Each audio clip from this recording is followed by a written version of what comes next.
Welcome everyone to today's Explainer. I'm absolutely thrilled to guide you through this analysis because we are looking at a moment where human history literally pivoted on a single axis.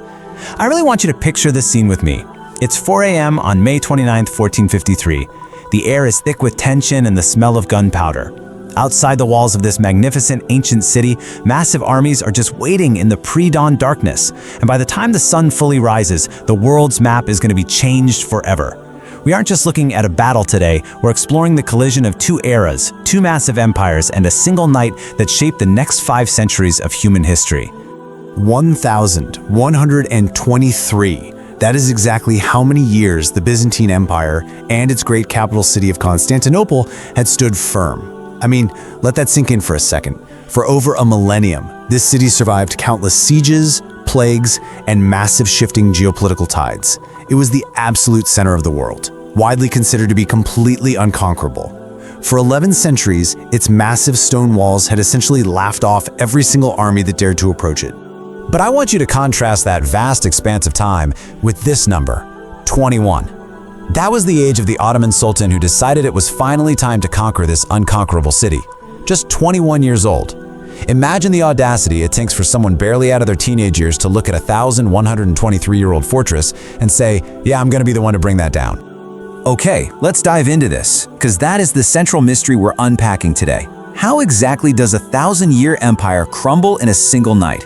To really understand this, we have to look past just the swords and the shields, and look directly at the minds orchestrating this monumental clash. It's literally an unstoppable force meeting an immovable object, and the strategies they used are absolutely fascinating. Section 1. 2 kings, 1 city. So on one side, we have Sultan Mehmed II, a young, fiery visionary who had been groomed from childhood for a single, all-consuming purpose, to take Constantinople. And on the flip side, we have Byzantine Emperor Constantine XI. He carried an unimaginable burden. You see, he wasn't trying to conquer the world, he was just trying to hold on to the final, shrinking remnant of a glorious 1,000-year-old Roman legacy. He knew perfectly well that he might be the very last emperor of his people. So we've got 2 leaders, fully devoted to their causes, neither of them willing to yield a single inch. And you know, Mehmed prepared meticulously for this exact moment. He wasn't just some lucky young conqueror. Actually, he briefly took the throne at age 12, faced immense doubt from his generals, and had to step down. That early humiliation totally lit a fire in him. He was trained by the absolute best minds of his era. We're talking learning Arabic, Persian, Turkish, Greek, and Latin. He mastered philosophy, mathematics, astronomy, and of course military strategy. So he's a highly educated polymath who approached this siege not just as a warlord, but as a brilliant, calculating engineer. But here's the catch. All that brilliance had to go up against the Theodosian walls. And these weren't just your standard city defenses. They were an absolute architectural marvel, a multi-layered stone behemoth that symbolized the power and prestige of the Byzantine Empire. For centuries, these walls were the ultimate deterrent. You couldn't climb them, you couldn't break them, and you couldn't easily starve the city out either. Mehmed was staring down arguably the ultimate problem in military history. Section 2. Engineering the impossible. Enter Orban the Hungarian. This guy was a master engineer and an absolute genius at casting cannons. Now, according to the sources, Orban actually went to the Byzantine Emperor first to offer services, but the Byzantine treasury was essentially completely empty, they just couldn't afford him. So what does Orban do? He goes straight to the Ottomans. Mehmed handed him a blank check, giving him every single resource he needed. It's kind of wild to think about, right? A simple financial constraint on the Byzantine side ended up handing Mehmed the exact technological key he needed to unlock those impenetrable walls. The result of Orban's work were the great cannons. The furnaces burned day and night to cast these absolute monsters. And when they were finally brought to the battlefield and fired, it was a visceral shock to the defenders. The historical sources describe the earth literally shaking, massive stones tearing through the air, and thick clouds of dust rising as these seemingly invincible Theodosian walls shuddered under an unprecedented bombardment. This was the terrifying debut of massive artillery in the ancient world. And this brilliantly illustrates Mehmed's strategic genius. See, the Byzantines had a massive iron chain blocking the Golden Horn, which protected their harbor from naval attacks. Mehmed knew he couldn't break the chain, so what did he do? He just bypassed the water entirely. He gathered his engineers, laid down heavily greased wooden logs straight over the hills of Galata, and in the dead of night they physically dragged 70 warships overland and dropped them directly into the enemy harbor. When the sun came up, the Byzantine defenders looked out and saw an enemy fleet right where they thought they were completely safe.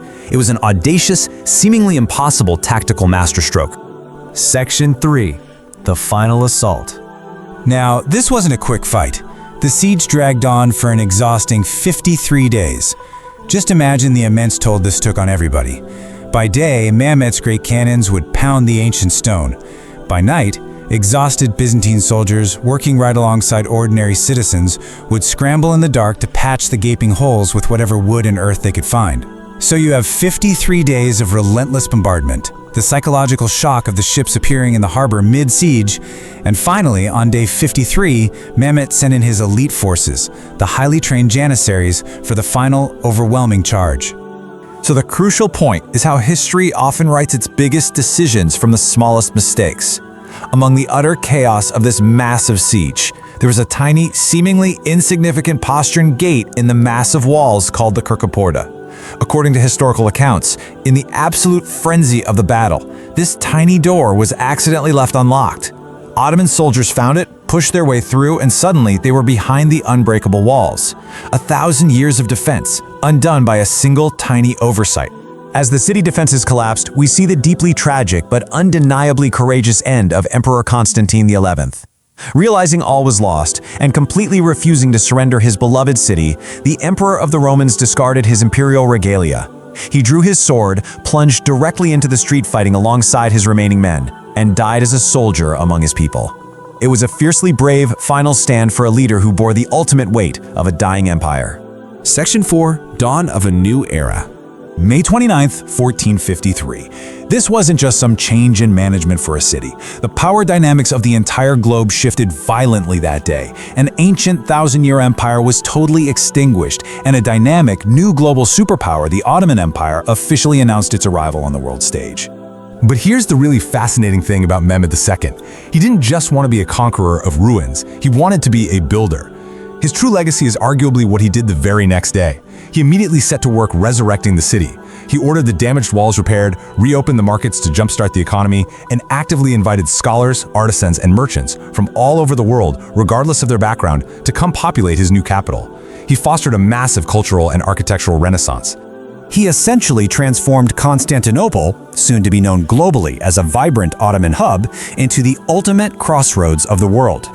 Because of its unique geography, bridging Europe and Asia, and connecting the Black Sea trade routes down to the Mediterranean, it became a spectacular melting pot.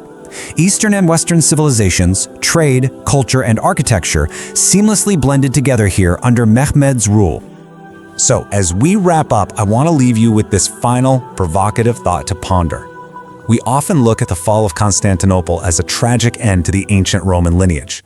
But when you really look at the technological leaps in artillery, the massive shift in global trade routes that eventually forced Europe to explore the oceans, and the cultural renaissance that blossomed in the city afterward, was 1453 really just the end of an empire?